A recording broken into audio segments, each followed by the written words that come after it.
Fresh blood. The whole building reeks of it. The scent is so strong it makes me dizzy.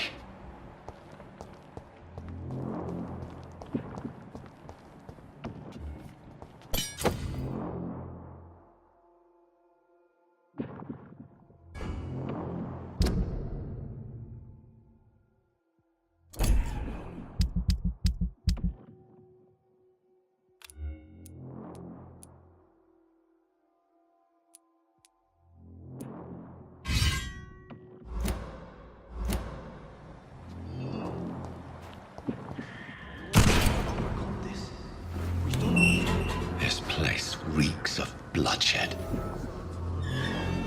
Quench my thirst. I must have more. Oh dear God, not again. William, please stop. Just a sip. This creature is bedeviled. I must put it down.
William, please, stop.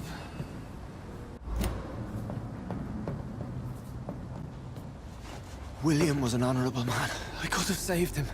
Mr. Hampton, are you in there? I knew him well, another lost soul, a kindred spirit. Sir, listen to the sound of my voice. I'm a doctor. You're suffering from shock. I must return to my flock. They'll stray without me.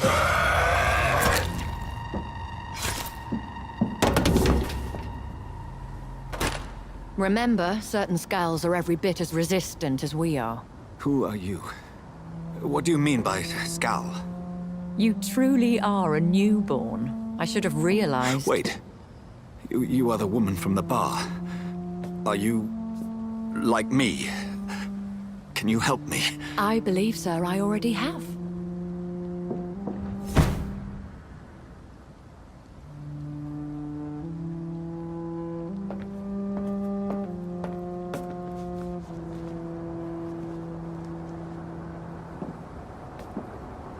By George and the Saints, you've solved the mystery of these terrible murders.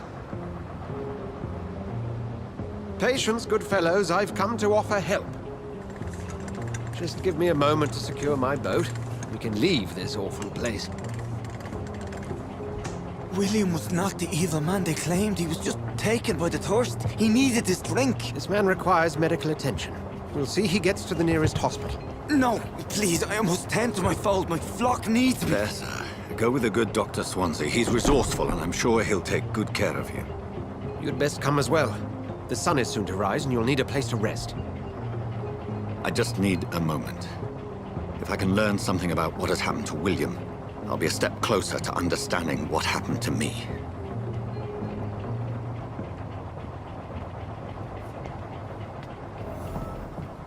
This poor creature can't be my maker. Could it be some subspecies of vampire? I must find a place to analyze the blood.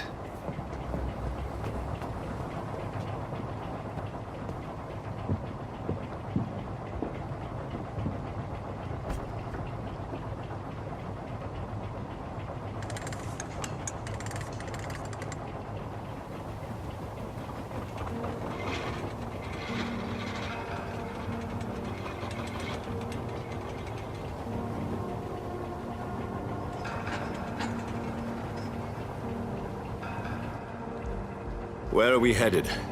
We're on our way to the Pembroke Hospital. It's just across the canal. They'll have a bed for poor Mr. Hampton. William was... What manner of creature was he? Predator, prey, villain, and victim. Who can say? The important thing is that he's been stopped. Duly noted. And the woman? What... Who is she? What woman? Oh, don't play me for a fool. You used me to locate that skull. You must know who she is. And I thought you a gentleman. You shouldn't talk about a lady behind her back, but I will tell you she values her privacy. Were London as peaceful as she appears from the middle of the canal? If only that were the reality of the situation. To be honest, I've always tried to avoid this part of town. Pembroke Hospital is the last bastion between the rest of London and the epidemic. The flu has decimated the East End and the war still rages. Welcome to the front lines of a plague. This is where you work, Dr. Swansea? I am the administrator of Pembroke Hospital. I thought you were here in service of your mysterious order, the Brotherhood of... Of St. Paul's Stole, yes. But first and foremost, I'm a man of science. A physician, like yourself, Dr. Reed. How do you know who I am? No need for modesty. You are Dr. Jonathan Reed, a surgeon of some caliber and renown, if I'm not mistaken. You are correct, sir. I knew it! I had my suspicions. But when you took the blood sample from the corpse of poor William, I was certain. Dr. Reed. Marvelous. Have we met? I attended 3 of your seminars before the war. I have the utmost admiration for your research. And what a turn of fate. England's most esteemed blood specialist returns to London a vampire. That word, again. From a so-called man of science. I understand. Traditionally, the role of science is to refute myth, but when myth walks among us, the Brotherhood of St. Paul has dedicated its purpose to their study. There's so much for you to learn. And for that, you are right. Well, then let me be blunt. Join my staff at Pembroke Hospital. As a physician. I suspect you'll not find a better post of employment to contemplate your predicament. This is sudden. I was returning home to see my sickly mother. But alas, that was before contracting this... affliction. Dr. Reed, take a moment to consider. The post would be for the night shift, providing a good explanation for your absence during daylight hours. You'll be adequately reimbursed, and have a place to hide. I even had the forethought to bring some clean clothes. So, what do you say? It seems I have little choice, but yours is a generous offer, so I thank you. Brilliant! Oh, Jonathan, this is one for the book, and the beginning of a beautiful friendship.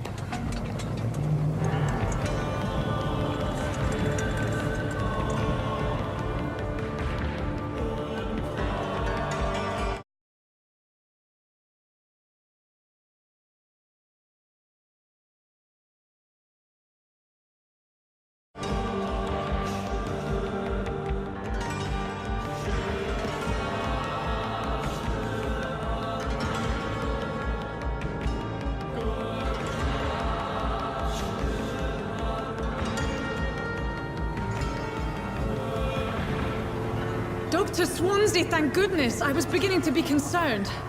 Worry no more, Nurse Crane, for I bring good news. Oh, Doctor, what a night. We lost 2 more patients. Nurse Scow said she couldn't take it anymore and resigned. Yes, well, I'll make a new rota in the morning. In the meantime, find a good bed for Mr. Hampton. Be sure to pay attention to his needs. Of course, Doctor. Oh, and Dorothy, Yes, Doctor? Dr. Reed here has just returned from the front. He served King and Country and will be joining us here at Pembroke. We're very lucky to have gained a surgeon of his talent, and one so experienced in blood transfusions. That is good news indeed, Doctor. Oh, yes.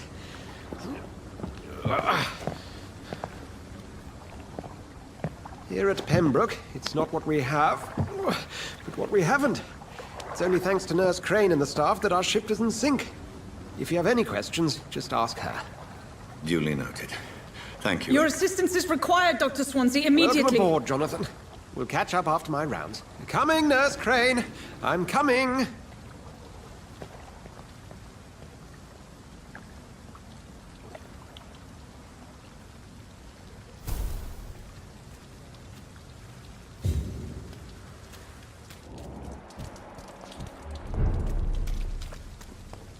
We'll have a word in my office later, Jonathan.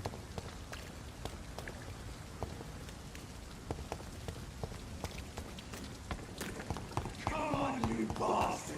You can do better than that! It's my turn!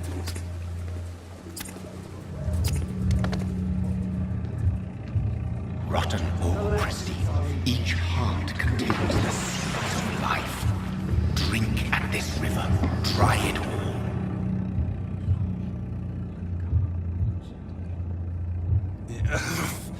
Oh, come on, you bastard! I won't bite. Sir, please. You've lost too much blood. Calm yourself. You think I didn't notice? Stop your staring and get me to an hospital, you arse!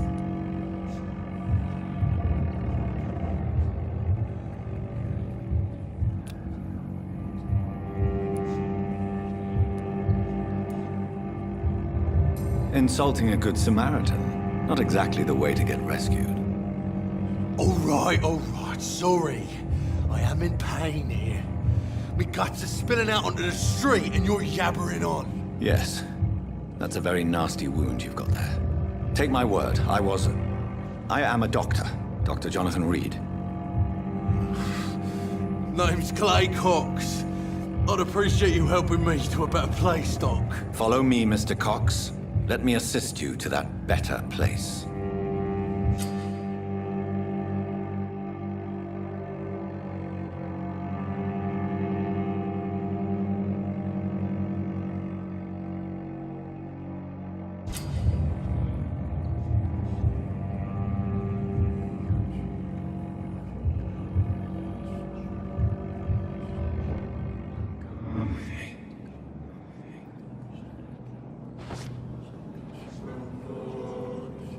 Bring this fading light into the shadows. Dance with him the dance of life and death.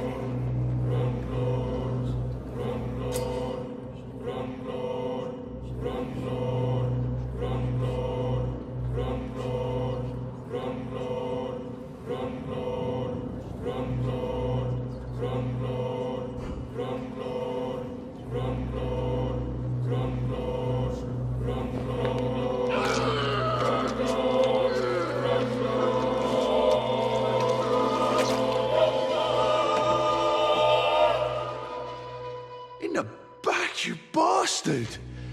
Didn't have the guts to fight me. Fuck you. I'll kill you. I'll kill you.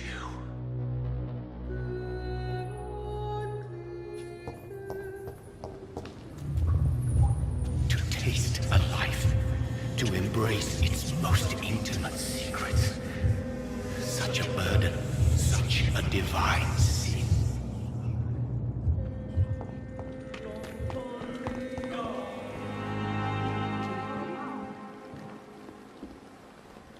Good evening, nurse. I'm Dr. Jonathan Reed, the new surgeon here at the Pembroke. Dr. Swansea has already told us about you, sir. I'm Nurse Gwyneth Brannigan. Welcome to the Pembroke Hospital. Did he really? It's a good thing I wasn't hoping to keep a low profile. All members of staff have already read about your new blood transfusion technique. Dr. Swansea made sure of that. I see. Well, I'm a little surprised, but I suppose I'll just have to deal with this unexpected notoriety. You must know, blood transfusions are Dr. Swansea's primary subject of research. He is convinced it is the future.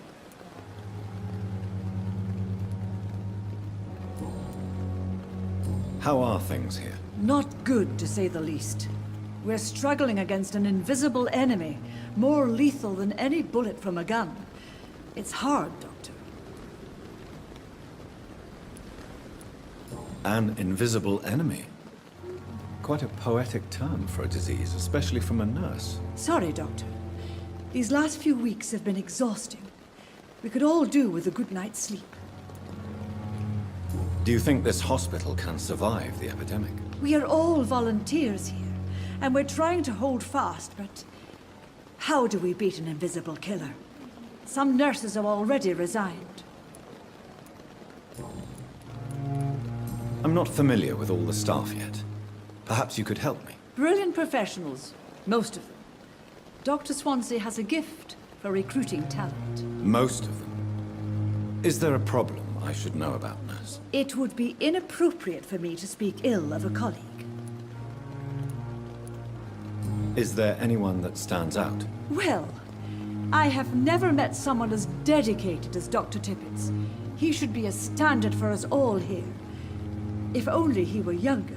Why should his age be a problem? I guess it's fair to say he's always pushing himself to the limits. He just doesn't know when to stop and get some rest. Nurse Brannigan, if you do know something, please tell me. Anything you say will be held in confidence. No. I may disagree with some conduct, but in the end, everybody is doing their best.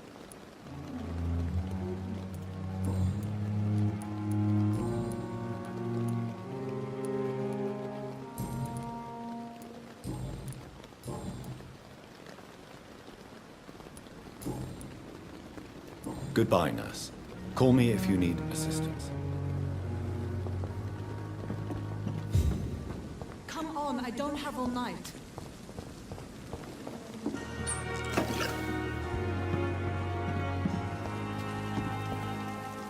Doctor, where have you been? I've little time to play hide and seek with new staff members, no matter how illustrious they may be. I apologize, nurse. I needed some time to myself. This has been the longest and strangest night of my life. You delivered poor Mr. Hampton from a terrible fate. The means to that end should be of little concern, Doctor. Thank you, nurse. What can I do for you? Dr. Swansea insisted we provide you a quiet office. You'll find it on the second floor with your name on the door. Thank you. Nurse Crane, isn't it? Yes, Dorothy Crane. Welcome to Pembroke Hospital, Dr. Reed. Your office has been prepared. I would like to ask a few questions first. And Mr. Hampton, the patient we brought in, how does he fare? I gave him a sedative to help him sleep. Poor thing was in quite a state of shock. What kind of man is Dr. Swansea? Well, you accepted the job from him. I thought you would have known about your employer.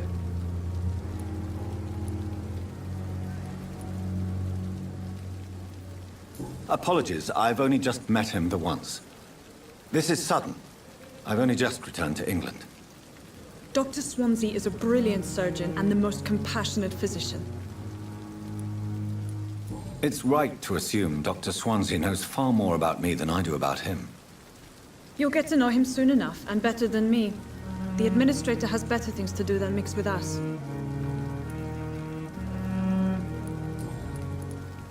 If you could point me in the direction of my room again, nurse. Second floor of the hospital, left after the stairs. It's the last vacant office at the end of the corridor. Thank you, Nurse Crane. Good evening, sir. So it is true. The famous Dr. Reed has joined us. I can't think of any better news during these terrible times. Do we know each other? Actually, yes. We met once before, at the Rockefeller University in New York. Dr. Tippett, yes, I remember. I was assisting Professor Carell in his research about coronary bypasses. He had nothing but praise for you. He was also very confident about your future. And look at you now. Eminent surgeon and blood transfusion specialist. What is the Pembroke Hospital situation? And please, speak freely. This hospital is not exactly the best of London. I'm sure you are used to working in a better environment.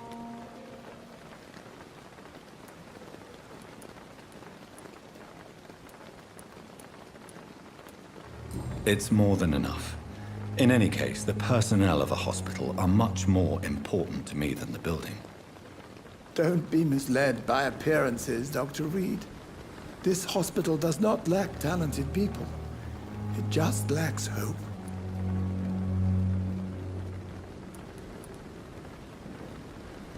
What can you tell me about the staff in the hospital? Some are really good, and others are not so good.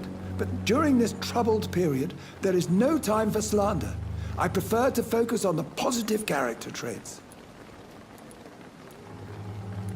Tell me more about cherished people, then. Nurse Brannigan is a pearl. She is the most helpful and dedicated nurse I've ever worked with.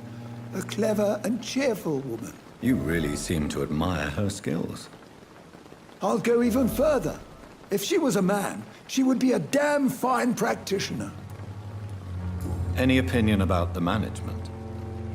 I don't always agree with Dr. Swansea's reserve, but I must admit he does all he can to keep this facility running during this crisis. Ah, yes, the burden of command. I was fed up with this concept while serving as a medical officer. Don't get me wrong. Swansea's a good administrator. I just wish he would get out of his office now and again. You're exhausting yourself, Corcoran.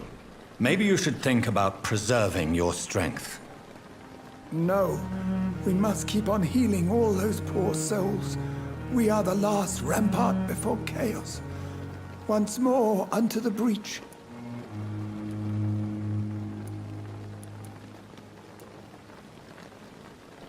Do you need any medical assistance yourself, Doctor? Come on, don't be ridiculous, dear colleague.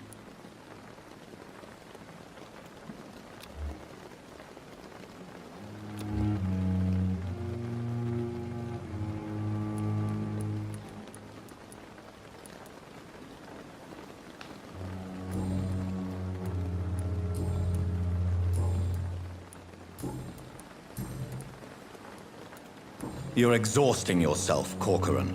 Maybe you should think about preserving your strength. No. We must keep on healing all those poor souls. We are the last rampart before chaos. Once more unto the breach.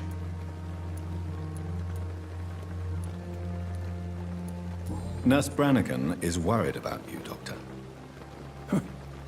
She should not have told you that. I will have a word with her. You don't have to blame her for her honesty. I'm not that kind of man, my dear Jonathan. Actually, Nurse Brannigan's opinion is the only one I may listen to.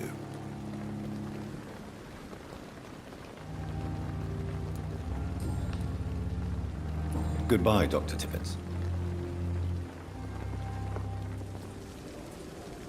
Good evening, sir. I'm Dr. Jonathan Reed. I'm new here. I've already heard about you, Dr. Reed.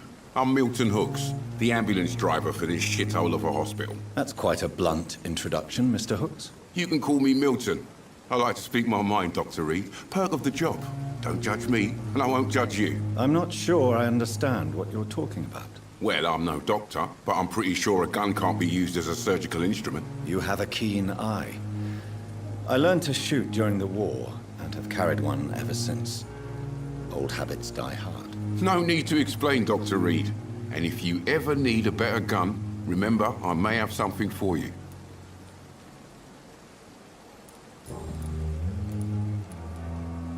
How is the situation around here? You want to hear the situation is all right? It's fucking awful. We lack everything, and it's getting worse every day.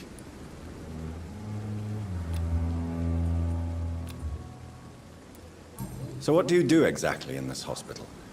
Apart from smuggling guns, I mean. I've been an ambulance driver since... too long, I guess. I'll bring sick people here night and day.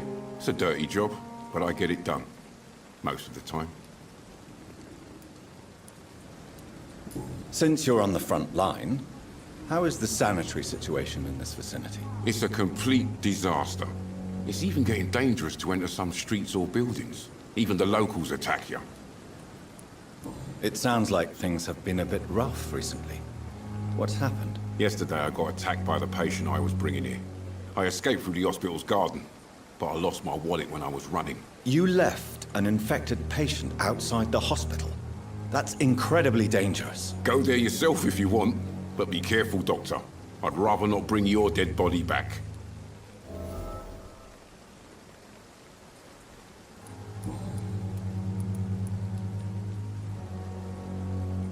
Are you really smuggling weapons through the hospital? And why not? I've already been attacked by patients, you know. And by gang members willing to steal my money. But you're not defending yourself. You're selling guns to civilians. You keep people alive your own way, Doctor. I offer them another way to protect their health.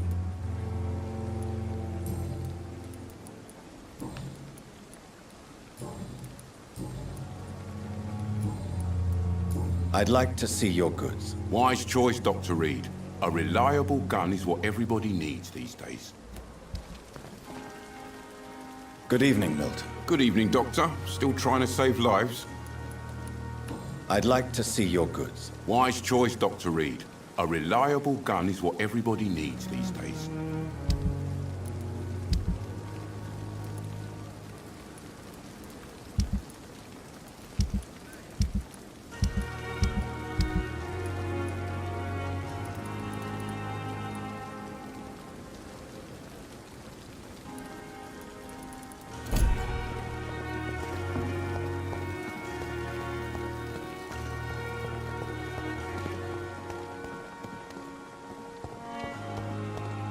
Dr. Swansea is right. This place seems perfect to conduct my research. Good evening, nurse. Good evening, Doctor. I don't think we've been introduced yet. My name is Pippa Hawkins. And I'm Dr. Jonathan Reed. Dr. Swansea has recently offered me a position in this hospital. Well, it's a euphemism that your help will be appreciated, Doctor.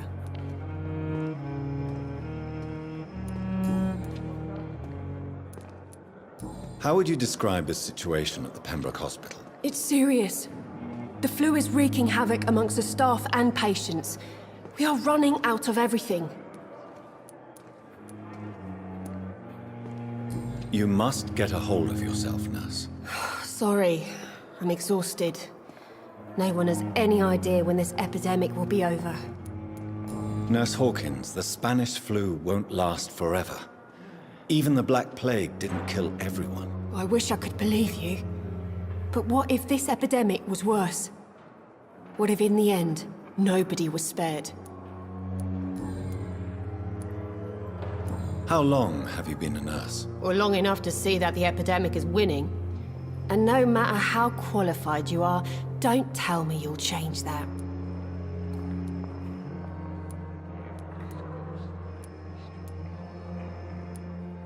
You'd be surprised what dedication can achieve, Nurse Hawkins. In medicine, sometimes we're just a test result away from a miracle. Sorry, Doctor.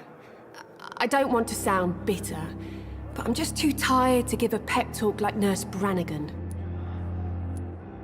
How is the Pembroke staff coping with the epidemic? Well, not well. Milton, the ambulance driver, is even more grumpy than usual, especially concerning doctors.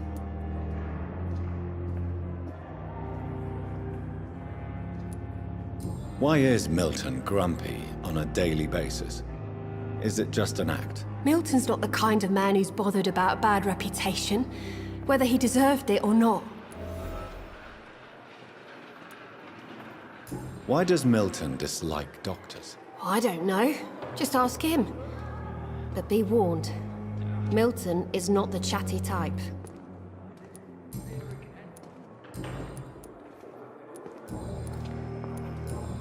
Goodbye, Nurse Hawkins.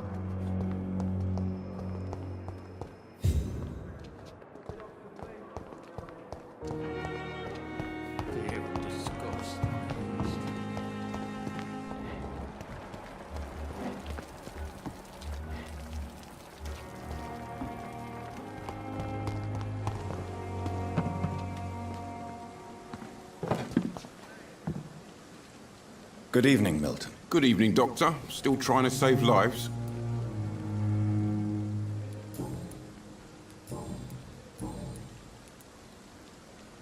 Why do you have such a mediocre reputation among your colleagues, Milton? Fuck them.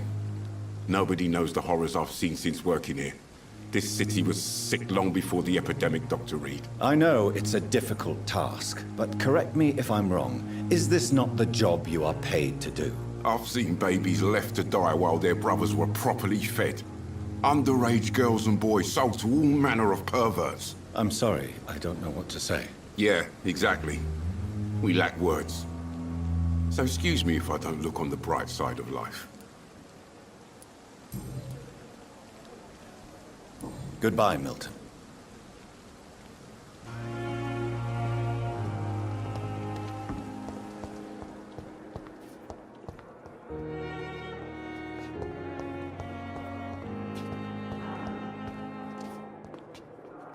Good evening, miss. I'm Dr. Reed, the new surgeon at the Pembroke Hospital. And who are you? Your name has no meaning to me, mortal. You're nothing but dust blown by the winds of eternity. I beg your pardon? What are you begging for, mortal? My clemency? Well, tonight maybe I'm inclined to mercy. You'll never forget the night you met Thelma Howcroft. You keep calling me mortal. Why is that? And if I'm mortal, what are you? Well, Dr. Reed, if you must know, I'm a vampire.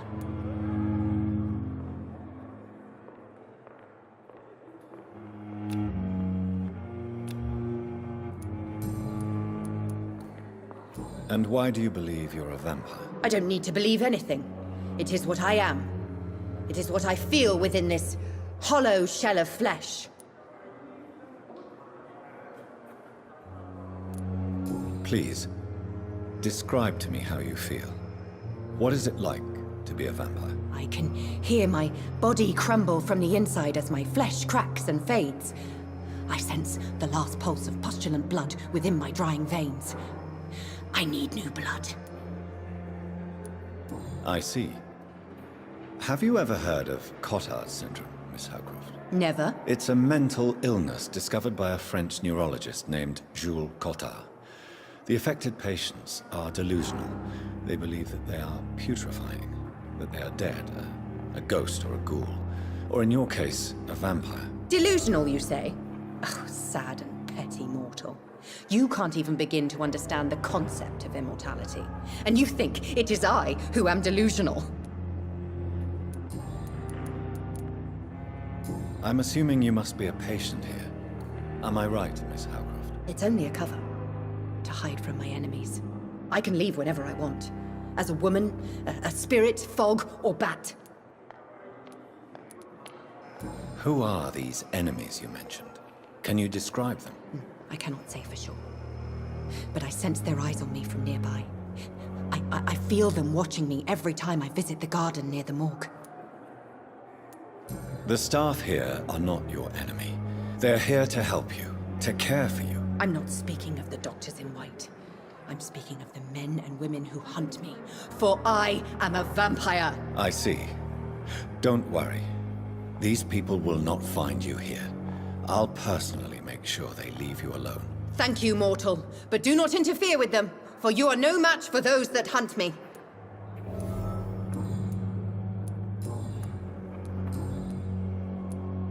Who are you really, Miss Howcroft? I mean, apart from being a vampire. Is that not enough for you, puny mortal? What do you require?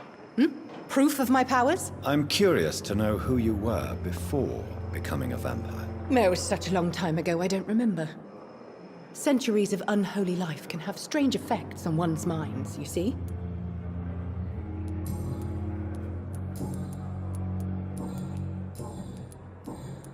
I'll leave you, Mistress of the Dark, to your nocturnal activities. Good evening, Mr. Hampton. How do you feel? Dr. Reed, is it? Oh, sir, I must apologize for my behavior. What do you mean? I was not myself in the factory. Fear and exhaustion made me say awful things to you, I'm afraid. You remained perfectly nice and polite. A little delirious, perhaps. But who wouldn't be after enduring an abduction? Thank you, Doctor. That's a relief. Now all I need to do is rest and return to my flock. How did you end up in William Bishop's den? I had received alarming news about his recent behavior. I went to his place and he refused to let me go. Why did he abduct you? William was an alcoholic. His addiction suddenly changed to blood. I don't know why. Just like a patient I met here. This Miss Hawcroft. You dared to enter this awful place alone. You're a hero, Mr. Hampton. Or a fool. I'm just a man trying to help his friends, Dr. Reed. William Bishop was a conflicted soul, searching for light. What is the general situation in the East End docks? The situation has always been tough, with a lot of tensions between the gangs and the Dockers Trade Union. The Wet Boot Boys are very nervous since they lost their leader. Who leads the gang now? Since Clay Cox went missing, it's his wife Edwina who runs the show, with the assistance of her minion, Booth Digby. Has the gang been threatening you? Ah, no. I've had this nickname for so long. You know, the sad saint of the East End. No one dares to bug a saint. Not even criminals.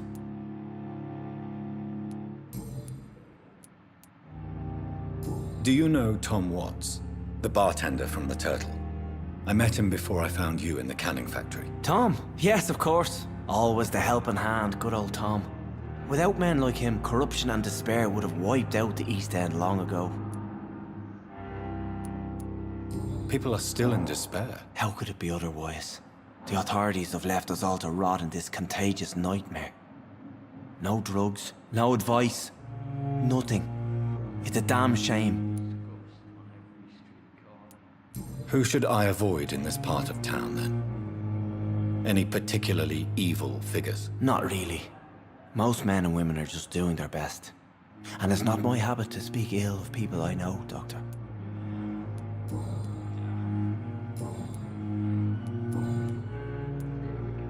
What do you do for a living, Mr. Hampton? I can't help but notice the cross around your neck. I manage a night asylum for the poor and homeless of the docks. And I try to guide the lost and hesitant on the right path to our Lord. Are you a priest, Mr. Hampton? A deacon, maybe? Not at all, Doctor. I'm just a man of faith willing to preach the good word. Why didn't you use your cross against William Bishop? To repel him somehow? That's a very strange question, Doctor. A cross is no magical token, if that's what you were trying to say. Not mine, anyway. Have you made friends since you arrived? Not really, but I recognize Miss Harriet Jones. I knew her when she lived by the docks. That poor woman had such a miserable life. You never came to see her here at Pembroke? Receiving visits when sick can be an important part of the healing process, you know. We're not just bodies. You're preaching to the converted now, Doctor. To be truly honest, I thought she was dead. She left the docks many months ago. How do you feel, Mr. Hampton? Medically speaking, I mean. I feel exhausted. Beyond exhaustion, actually. William drank so much of my blood in his madness. I feel empty. You're in good hands here. Dr. Swansea is well versed in blood transfusion, and I'm sure he'll take the best care of you. Thank you, sir. I believe all I need is rest. And then I can go back to the people who need me. Goodbye, Mr. Hampton.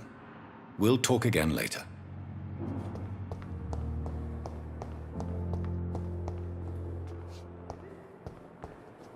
I wish I could. Good evening, sir. Can I help you? Unless you're here to fix my face. No. I don't think you can help me. I'm Dr. Reed. I've recently taken the position of head surgeon here.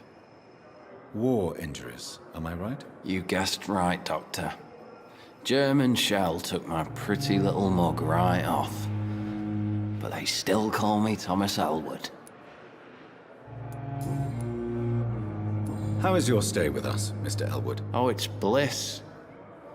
I just escaped death in the trenches to be surrounded again by the moans of the dying. Can I ask you precisely why you're a patient here? It's the pain, sir. The drugs don't work. It just hurts under the scars, if you get my drift. Can I do anything for your pain? Nurses gave me a bunch of pills. No effect. Told you. It's like the flames are under my skin, burning away. Who is treating you? Is someone in particular looking after your case? Nobody since the old and tired doctor spoke to me. Started to think I was forgotten about. Wouldn't blame you. You don't seem worried by that. My face hurts so much more when I smile or cry. I've learned it's easier not to speak. But be assured I'm smiling inside.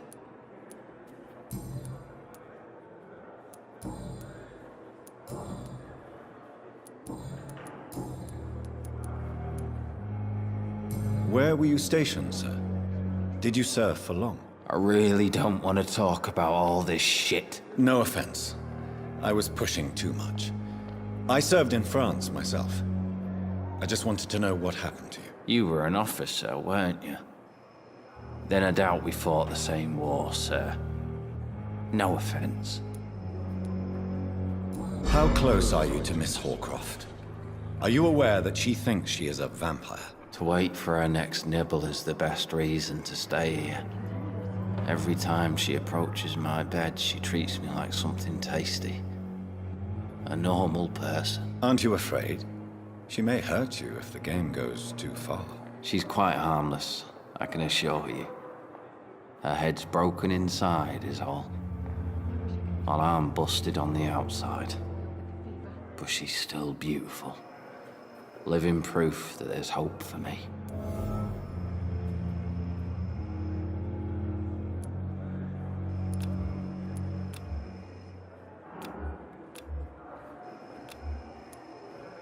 So do you let her bite you? You know that's not sanitary. And why not? She's only supping a few drops of me blood. And the pain, it's real for once. She could decide to bite less willing patients. Then it's another good reason for me to stay here, Doctor. You do realize she's mentally disturbed. It's called the Cotard syndrome.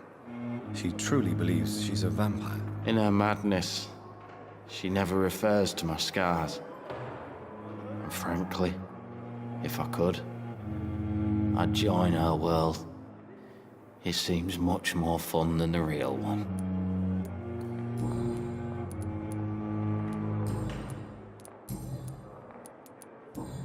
Goodbye for now, Mr. Elwood. Damn. The pain. Time has lost its effect on It's me. here again. But the suffering continues. Good evening, Miss Howcroft. How are you tonight? I need blood, Doctor. Warm, rich, vibrant blood. Tell me, Thelma, why do you feel so attached to Mr. Elwood? Why him? I'm not sure, Doctor. I think we have a bond of some sort.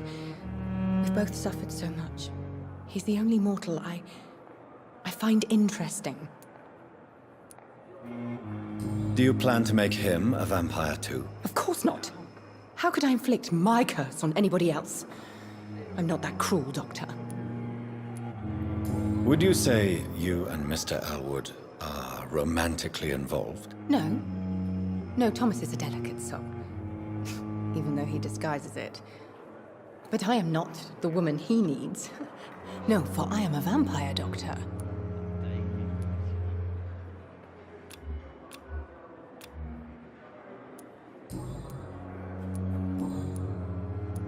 I'll leave you, Mistress of the Dark, to your nocturnal activities. Time has lost its effect.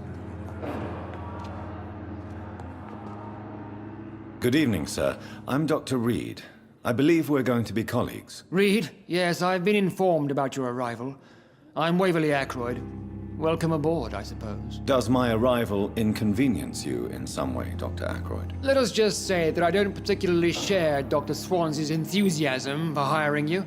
What we need here are reliable professionals, not overrated dabblers.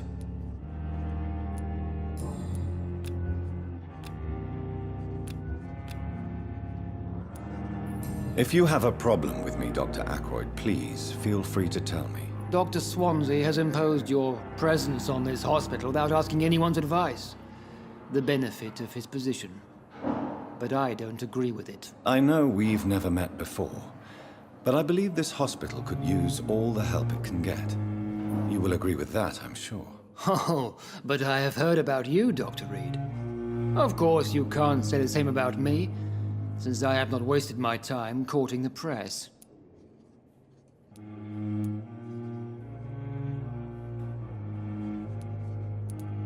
Aren't you too old for such jealousy? It really won't do you any good, you know. Don't be ridiculous, Dr. Reed. A simple glance is enough for me to know you have nothing for me to envy. Since your tenure in this hospital is longer than mine, perhaps you can tell me more about this place. Let's just say I'm tired of the carelessness around me. I have always respected the skills of Dr. Swansea, but over time his enthusiasm has become displaced. Carelessness? Exactly what are you talking about? We're here to save lives. The people who trust us are not volunteering for experimentation. They're here to be healed. I don't intend to run any radical experiments, Doctor. Even if I, as any good practitioner should, express an interest in pushing the boundaries of medical research. Modern medical methods were created through audacity and ego. But there are rules in our line of work, and they're here to protect our patients.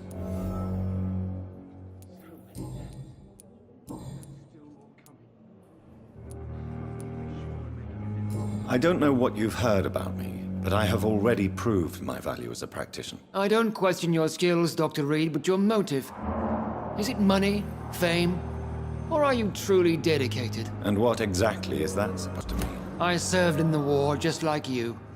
But unlike you, I did not use the wounded to play the modern sorcerer. Be careful what you insinuate, Dr. Ackroyd. I only want you to admit you used those men to improve your theories.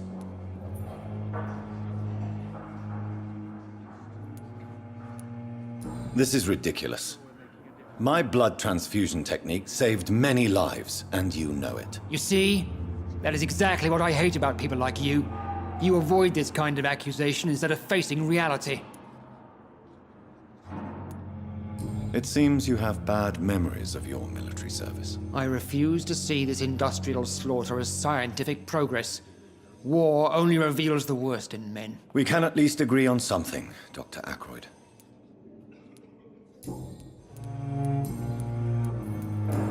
Thank you for your time.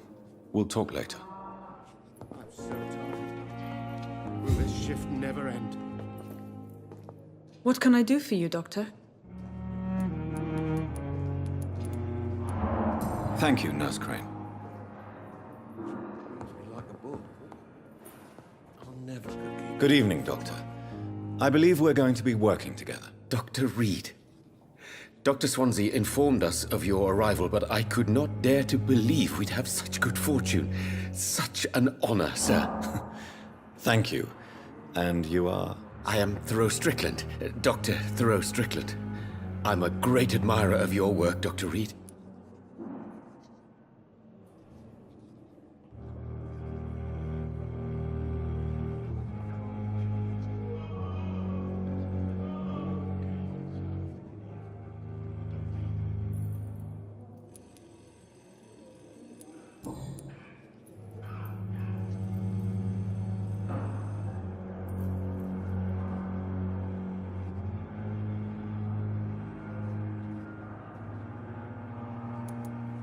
Please, could you tell me something about yourself? I'm a great admirer of your work concerning blood transfusion, Dr. Reed. I run my own experiments. I'm convinced it's the future. What made you choose to be a doctor? I'm not ashamed to admit you and your work have inspired me. I am honored to have the opportunity to work by your side.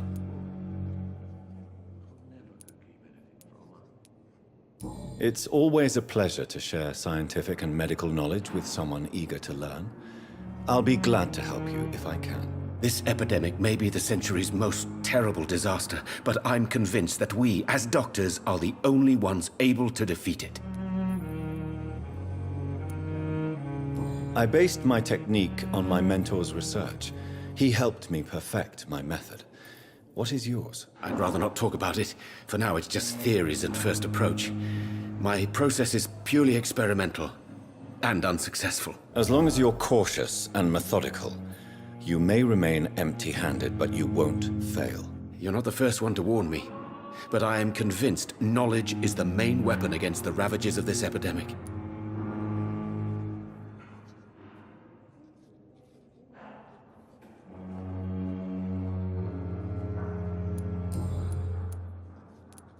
What can you tell me about the Pembroke? Well, it has always been an honor to work with Dr. Swansea. But with your arrival, I can't think of a better opportunity to learn about blood transfusion.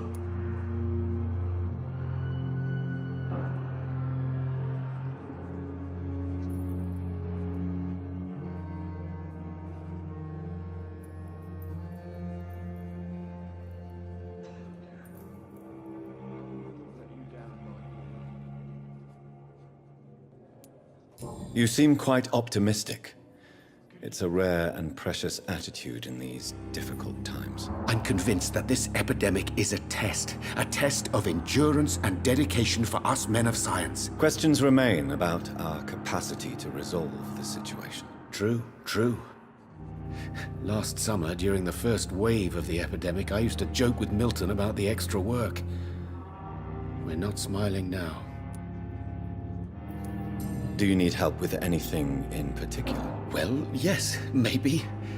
I'm waiting for a batch of products I ordered for my personal research, yet my supplier seems to have vanished. Do you want me to play the errand boy for you? Oh no, Dr. Reed.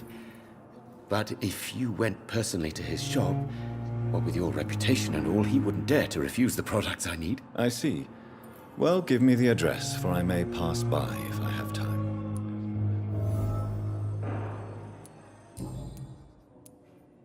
What do you think of Dr. Ackroyd's aversion to modern medical methods? It's a shame he's so narrow-minded. Dr. Swansea taught me that science is about exploring uncharted territory. I'm convinced that's true. With the influenza and all that's going on, you should put your differences aside, don't you think? Why is it so difficult to work together? I believe that if Dr. Ackroyd had been the one to discover the transfusion process, he would be the first to recommend its use. So you believe it's just a question of jealousy and pride? Dr. Ackroyd is as proud as he is blinded by his obsolete concept of medical science.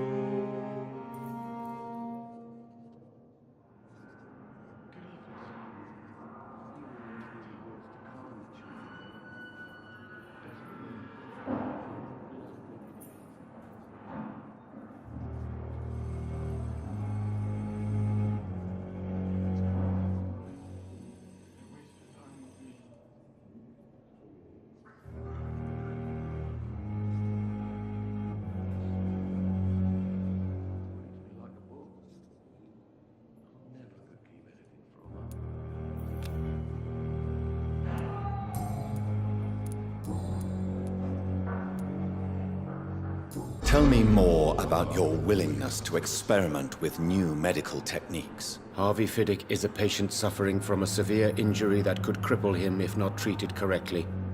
I'm convinced your blood transfusion technique could help him. What is it you really want? To save him, or to prove your point? Fair question. I want nothing but to save my patient, Dr. Reed. Especially since I know Mr. Fiddick's story.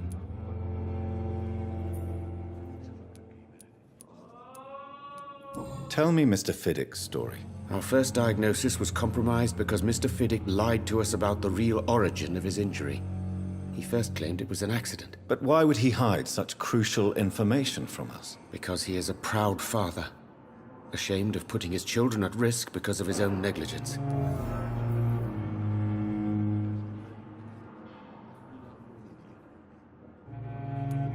This personal involvement could also appear to be a lack of impartiality.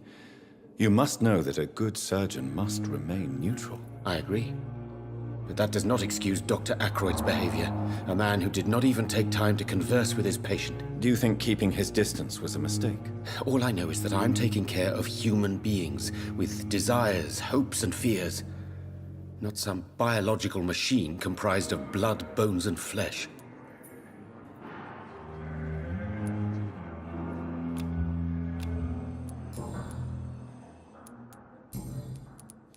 Goodbye, Dr. Strickland.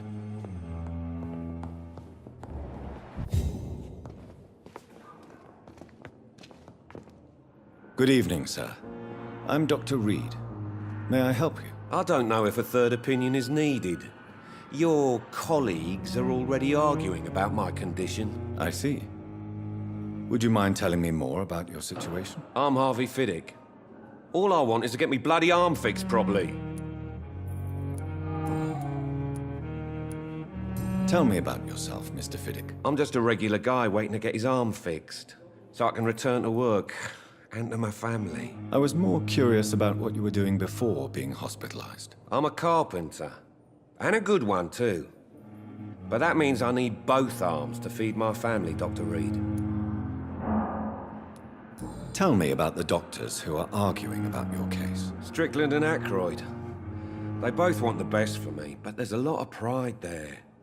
Doctors are no different from carpenters, it seems. What do you mean? I often had professional arguments with rivals on a building site.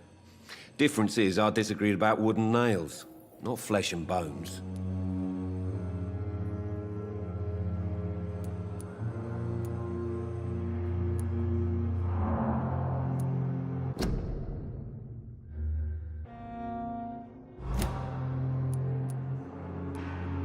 Are you satisfied with your treatment here? Well, it's clear that I've chosen a bad time to be injured.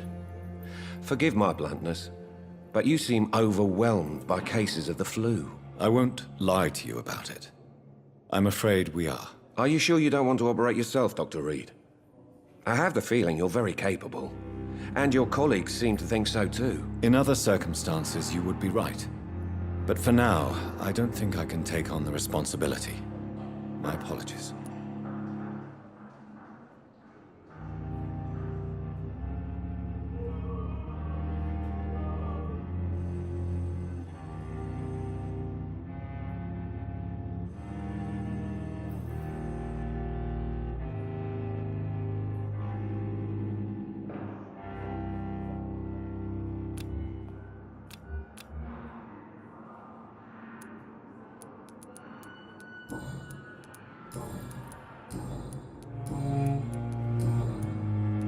Goodbye for now, Mr. Fiddick. I'll see you later.